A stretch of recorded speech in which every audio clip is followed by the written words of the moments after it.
Vous avez fait un documentaire avec Frédéric Soman en 2012. Ouais. Et quel a été votre rôle dans le film? Alors, mal cadrer les images, bouger au moment où il fallait pas. Ça prouve aussi que l'image, c'est de la recherche, parce que là, si j'avais pas été filmé, j'aurais pas du tout raconté les choses de cette façon. Ce film, il a été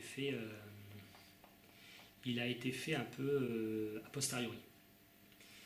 Dans le sens où on n'est pas arrivé sur place avec un scénario, on n'est pas arrivé sur place en décidant de filmer telle ou telle épreuve dans les spectacles ou de filmer telle ou telle personne pour des interviews.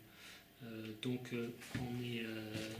est parti d'une conviction qui était prenons des images, faisons un film, mais sans avoir absolument en tête les différentes étapes élémentaires pour réaliser un bon documentaire. On ne savait même pas qu'on voulait faire un documentaire.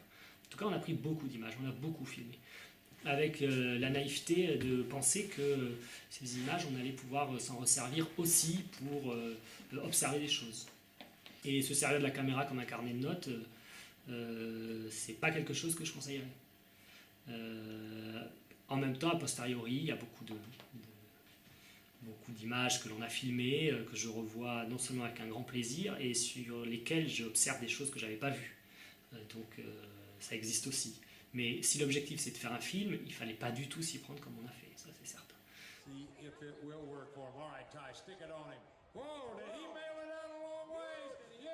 On a été aidé par un monteur, un réalisateur qui nous ont vraiment apporté un secours indispensable sur les parties techniques.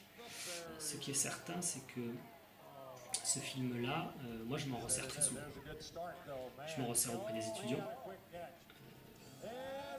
et je m'en resserre aussi en conférence. C'est un film qui a été une expérience de recherche sur lequel il y a beaucoup à redire, mais qui est un support extraordinairement efficace pour faire émerger des questions, du sens et pousser assez loin les explications.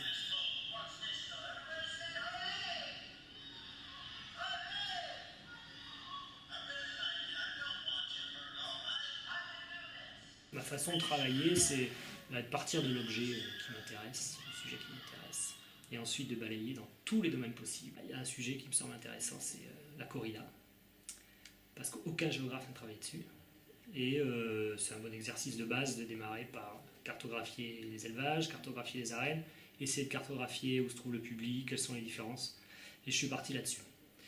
Et de là a commencé un grand cercle concentrique en parlant d'abord de la corrida, ensuite des jeux taurins populaires. Et j'ai découvert plein de choses du coup. Un univers entier, assez méconnu d'ailleurs de la recherche en sciences sociales, notamment tous les jeux populaires, tous les spectacles de rue, dans des régions qui ne sont pas forcément associées à des régions taurines entre guillemets. Et du coup, je me suis baladé pas mal en Espagne et j'ai obtenu des résultats intéressants, tout simplement parce qu'ils cartographient un phénomène relativement mal connu. Et du coup, ça m'a amené à élargir aussi ma conception même de ce qu'on entend par jeu taurin. Je me suis intéressé à la corrida portugaise, puis à la course camarguaise, la course landaise. Et nécessairement, après ce grand parcours des différents jeux taurins, j'ai décidé de m'attaquer au gros morceau qui était la relation entre l'Europe et l'Amérique, la relation entre tauromachie européenne et rodéo américain.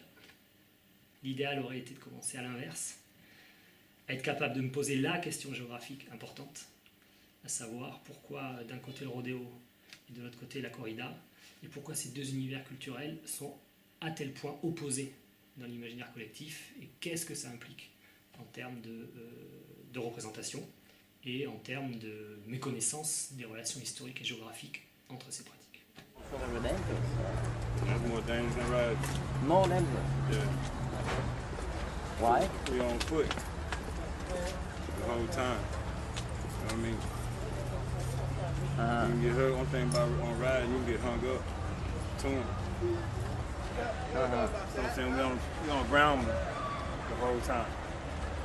Bull got a better chance hooking us than he does hooking the rider. You know, we got to dive in there and save the rider from getting us. That'll make us feel dangerous. On entre quelque part, on rencontre des personnes qui nous ouvrent sur des informateurs, sur des lieux, sur des choses qui attirent notre attention. Et à partir de là commence une capillarité extrêmement complexe qui fait qu'on ne pourra jamais faire deux fois le même terrain, qui fait que si on était rentré par une autre porte, le terrain aurait été différent. On fait ces petits carnets de terrain, le soir on s'oblige à rédiger quelques lignes sur ce qu'on a vu, ce qu'on a fait, ce qu'on a ressenti, parce que sinon au bout de 3 ans, ces sensations-là elles sont parties, il y a plein de choses importantes qu'on ne comprend pas sur le moment, et puis qu'on peut revisiter beaucoup plus tard. Donc il faut se faire confiance, enfin, c'est ma conception que j'ai du terrain, il faut savoir qu'on passe à côté de plein de choses, il faut se laisser déborder par son terrain, il faut se laisser envahir par son terrain. C'est cette immersion longue qui aide à décanter certains raisonnements, des hasards qui vous font rencontrer la bonne personne, pour se dire que le résultat final, c'est la mise en forme du terrain.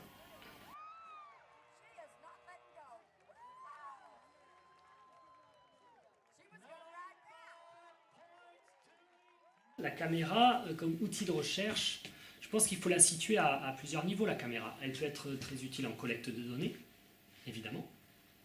Elle peut être très utile dans un contexte pédagogique pour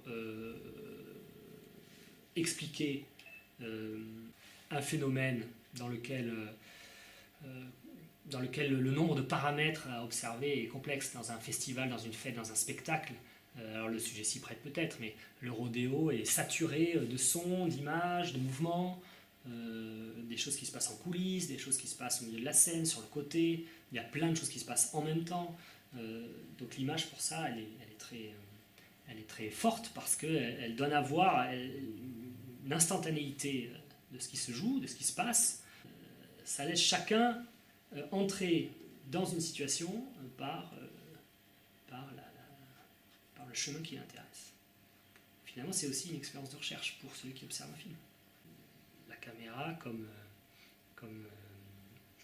outil pour faire différemment de la recherche. C'est-à-dire, quand on est sur un terrain avec une caméra, c'est pas la même chose quand on est sur le terrain avec un appareil photo, et c'est pas la même chose que quand on est sur le terrain sans rien. Dans le monde du spectacle, nous on a constaté que, dans le monde du spectacle, dans le rodéo par exemple, au début, moi j'avais quelques réticences à commencer par filmer, et finalement ça libère aussi énormément la parole, parce que les gens vous identifient comme quelqu'un qui va les filmer, et non pas comme quelqu'un qui prend des notes sur un bout de papier, ou quelqu'un qui prend des photos et on ne sait pas ce que va devenir les photos. Là il y a quelque chose d'ostensible, on pose un pied, on pose une caméra, on se met d'accord, et du coup il y a une parole qui peut se libérer. Putting this clown makeup on, you know, it's a job, so they pay you all the time. And entering the rodeos, you know, you're out entry fees and travel expenses if you buck off. And I like getting a check every weekend. So. Et sur le terrain, même si je filme rien du tout, c'est pas mal d'avoir une caméra. Je pense que ce qui serait une écriture filmique, scientifique pure, relève en partie d'un mythe. On poserait très facilement la question de savoir quelle est la place de l'image dans le discours scientifique, ou de l'image vis-à-vis du texte. Est-ce qu'on poserait la question quelle est la place du texte vis-à-vis de l'image? En recherche, l'utilisation, je trouve, de la caméra et du film s'inscrit presque toujours dans le cadre d'une relation avec le discours, voire avec le texte, qui reste le médium dominant. Puisqu'il y a toujours du paratexte, il y a toujours du texte rajouté, il y a toujours du discours, soit du discours introductif, je vais vous présenter un film, mais dans un contexte avec un conférencier qui est devant, qui commence à expliquer comment il a fait son film, il a fait des années de terrain sur le film. Il y a toujours autour du film, finalement, un discours qui le met en scène, qui met en scène le film. Donc moi, sur cette question-là de la place du film et de la place des images, dans le sens large, en sciences humaines et sociales, je crois que ce qui m'intéresse le plus, en tout cas, je ne dis pas que c'est cet aspect-là qui est le plus important, mais en termes de formation, ce qui m'intéresse le plus, c'est de replacer l'image, qu'elle soit fixe, qu'elle soit filmique, dans une relation au texte et au discours, qui reste, dans le cadre des sciences humaines et sociales, un élément, on pourrait dire, englobant. En formulant, en les reformulant, on va plus loin. Il y a de plus en plus d'étudiants, il y a de plus en plus de chercheurs qui font des films, en complément, qui font des films en tant que tels, comme objet principal de la recherche. On voit aussi qu'il y a des thèses qui de plus en plus proposent des courts-métrages ou des documentaires. C'est quelque chose qui grandit, c'est quelque chose qui va devenir, je pense, assez fondamental pour plusieurs raisons. Pour des raisons techniques aussi déjà qui sont beaucoup plus démocratisées qu'autrefois, tout simplement. C'est évidemment un médium qui progresse aussi parce que le rapport à l'image s'est transformé. Il fait partie aujourd'hui d'une ouverture au monde et d'une advenance du monde qui est beaucoup plus puissante qu'autrefois. Donc c'est un langage dans lequel on se plonge plus facilement, c'est un langage dans lequel les réflexes de voir des images sont beaucoup plus vifs et avec toutes les conséquences sans doute négatives que cela peut entraîner. Un documentaire géographique, c'est évidemment un documentaire qui rendrait sensible à la dimension spatiale des phénomènes sociétaux. Mais est-ce que ce documentaire a une écriture filmique différente? C'est peut-être vers ça qu'il faut tendre.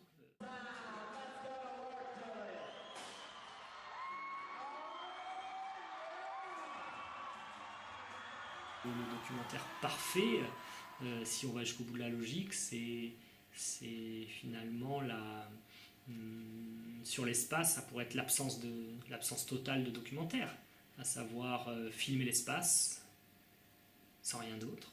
Ce serait peut-être une posture plus esthétique que scientifique, mais dans laquelle l'espace il est là, il sera commenté, c'est lui l'acteur principal.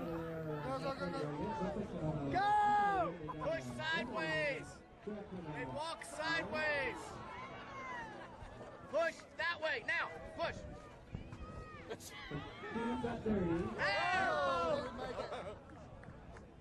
That would have been